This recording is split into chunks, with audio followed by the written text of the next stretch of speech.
Arte.info. La universidad es noticia.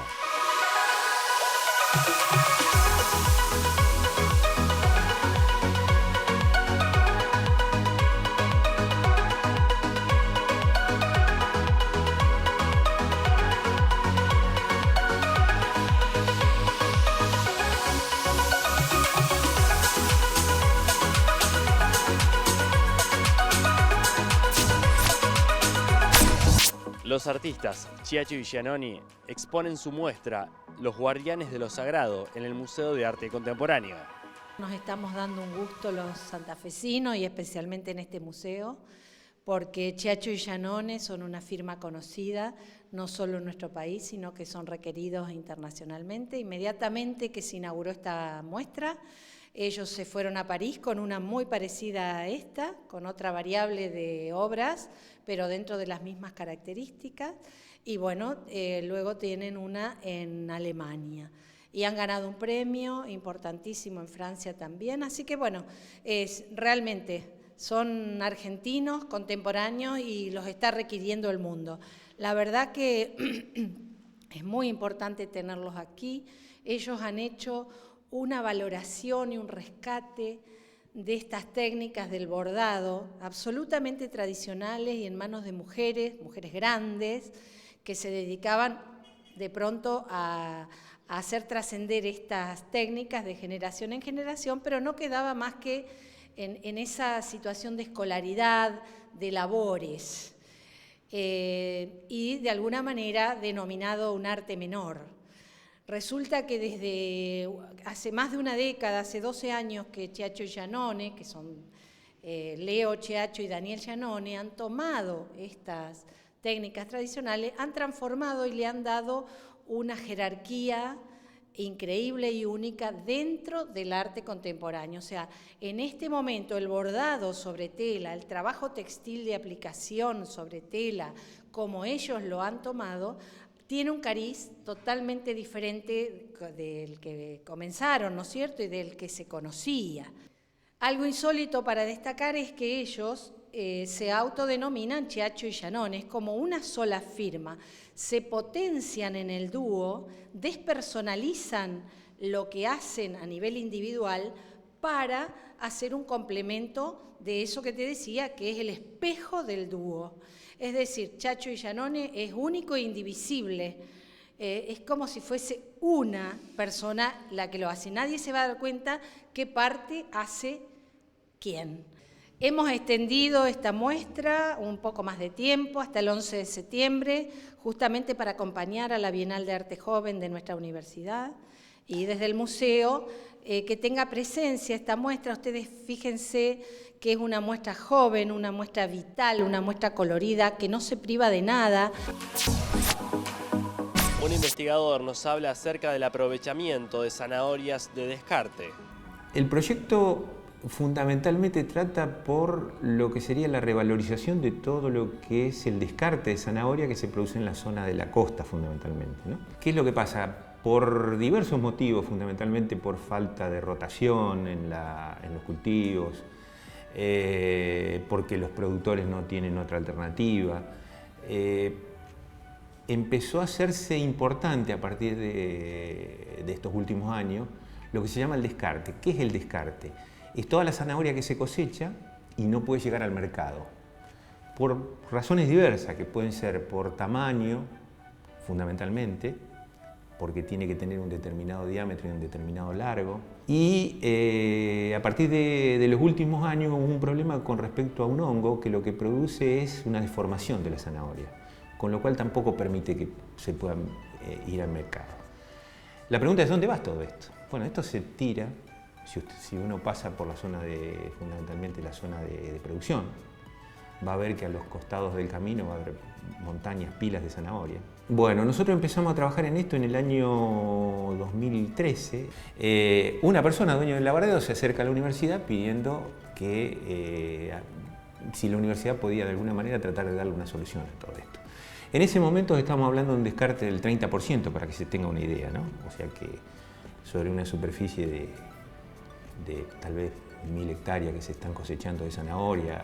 Los rindes por hectárea están alrededor de 80, 100 toneladas por hectárea. La zanahoria tiene la característica de, digamos, como todo cultivo, generalmente tiene fundamentalmente hidratos de carbono, que en este caso son azúcares, una gran proporción es agua, y en este caso tiene carotenos, que son colorantes naturales y que son muy utilizados y que en el país no se producen y estamos importando en su totalidad prácticamente.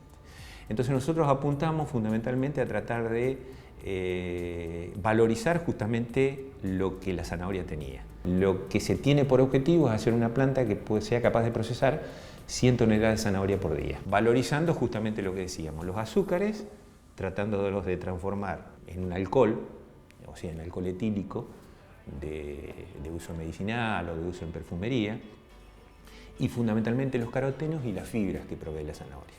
Nosotros separamos los azúcares de la zanahoria y posteriormente por un proceso de fermentación lo convertimos en alcohol etílico, que bueno, eso va para distintos usos, hasta puede ir como uso de combustible, ¿no? Porque de hecho hoy en lo que son las formulaciones de naftas tenemos hasta un 7% de etanol, de alcohol etílico, en la formulación de la nafta, ¿no?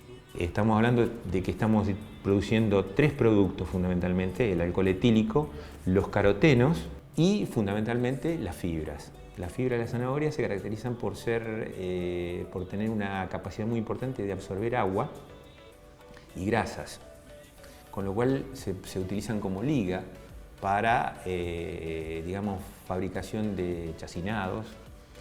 Y ahora hay un concepto que se llaman los alimentos funcionales, que son alimentos a los cuales se le agrega determinados compuestos que mejoran, ¿no? Y son beneficiosos para el organismo. Las fibras, la característica que tienen es que mejora el tránsito intestinal. El Centro de Idiomas de la UNL dicta clases de inglés. Analía de la Rosa, profesora, cuenta de qué se trata. Desde la cátedra nosotros tenemos en Centro de Idiomas, Idiomas para la Comunidad, un programa que está dividido en cuatrimestres. Los niveles son cuatrimestrales y son 8 niveles, con la posibilidad de también los alumnos cursar en verano e ir también participando de un nivel más. Entonces, a lo mejor en un término de 3 años pueden lograr un nivel sobreintermedio de lo que sería el inglés. El proyecto está abierto para toda la comunidad y en general los alumnos que asisten son o profesionales o alumnos avanzados de carreras porque se dan cuenta que necesitan un aporte de inglés un poco más profundo. Necesitan comunicarse, necesitan acreditar que conocen el idioma y nosotros acá acreditamos por niveles y por cuatrimestre, que eso también es una ventaja. No es un cursado anual, entonces le permite al que trabaja o al que es estudiante administrar sus tiempos por cuatrimestre. Nosotros estamos permanentemente revisando en realidad los contenidos, o agregando, o modificando. Están planificados. Nosotros tomamos un libro y ese libro está dividido en 2 partes. La primera corresponde a la primera parte del año y la segunda mitad del libro a la segunda parte del año. Entonces, un libro representa un nivel y cada libro tiene un soporte extra de gramática, de audio. Nosotros trabajamos también mucho con la plataforma virtual, el entorno virtual. Los alumnos pueden acceder y ahí tienen un soporte o una extensión de lo que nosotros hacemos en la clase. Nosotros ofrecemos test de nivelación. Por cuatrimestres hay una instancia que es de evaluación. Viene un alumno de afuera y a lo mejor estudió 2 o 3 años en un instituto y dice, mira, yo tengo cierto conocimiento. Bueno, tenés que acreditarlo mediante un test diagnóstico. A lo mejor ingresa en la primera parte del año en un nivel 3. Entonces, después del receso, en agosto, ya empezaría en un nivel 4. De esa manera que funciona, de acuerdo al nivel que le arroja el test diagnóstico, ahí ingresa a un nivel y luego del receso al segundo nivel. Yo cuando empecé a estudiar acá lo hice por una necesidad de mejorar el inglés que ya tenía de la secundaria y del terciario y de sumar por ahí contenidos más gramaticales y además mejorar la oralidad. Y me pareció que este era el lugar adecuado porque los cursos, por ejemplo, son 2 veces por semana y el horario, hay diferentes horarios y entonces el que más te conviene por ahí, podés venir acá 2 horas y tenés una amplia variedad de contenidos. Y es mucho más específico, por ahí le dedicás mucho más tiempo a esto en una carrera, por ahí lo podés dejar un poco de lado o lo haces porque forma parte de la carrera, no le prestás tanta atención puntualmente. Me parece que acá es mucho más específico. Uno viene exclusivamente a aprender un idioma, vos lo elegís. Por ahí, por ejemplo, en la secundaria tenés idiomas que no te gusten y lo haces porque lo tenés que hacer. Acá vos venís y elegís si querés estudiar inglés, francés, italiano, como que le pones más pilas, por decirlo de alguna manera. Tengo un curso muy heterogéneo en realidad, de gente que ya a lo mejor está dictando un posgrado y se da cuenta que necesita inglés en este momento de su vida. Entonces la importancia que le dan ellos, se dan cuenta que te abre las puertas, no solamente para un empleo, sino para una situación concreta, real, de tener que ir a dictar un congreso afuera.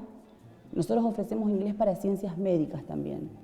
Entonces llega un momento que los mismos estudiantes o alumnos de medicina vienen porque se dan cuenta que necesitan o participar de un congreso, o dar clases, o leer papers, es en inglés, o sea, no es solamente para a los efectos de un currículum, en realidad lo necesitan para comunicarse. Nosotros también tenemos la propuesta de inglés para ciegos, que empezó hace unos 5 años atrás, y bueno, ya tenemos alumnos que han egresado a nivel 8 de inglés para ciegos, lo cual es muy motivador no solamente para mí como docente, porque yo siento que aprendo absolutamente de ellos, sino para el alumno, porque siente que puede venir a la clase de inglés y que puede lograr aprender a hablar.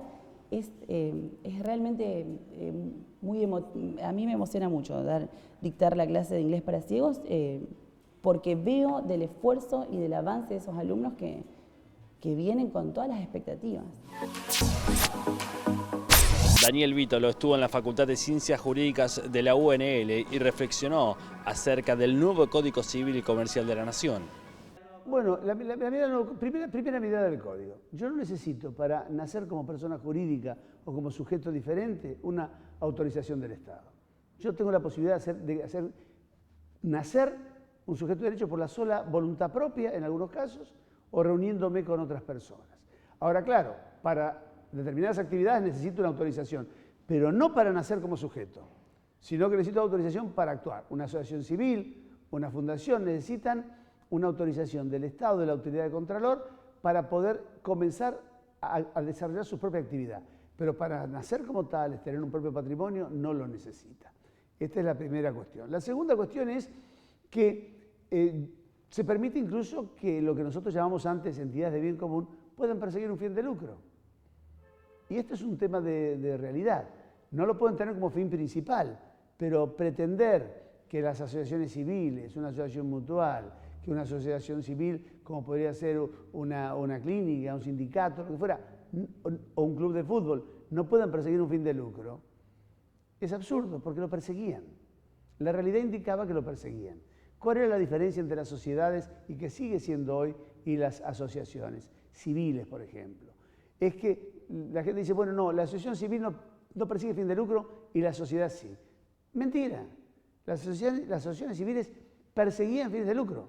La diferencia está, y lo persiguen hoy también, es que no reparten ese lucro entre los asociados, sino que aumentan los servicios, reinvierten dentro de la sociedad. No hay un dividendo a retirarse.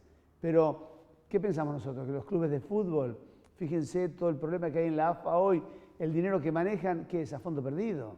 Esto es para que la gente sea feliz y no hay ningún negocio. Nadie compra un jugador en un precio pensando que después lo vende en mayor precio y saca una diferencia.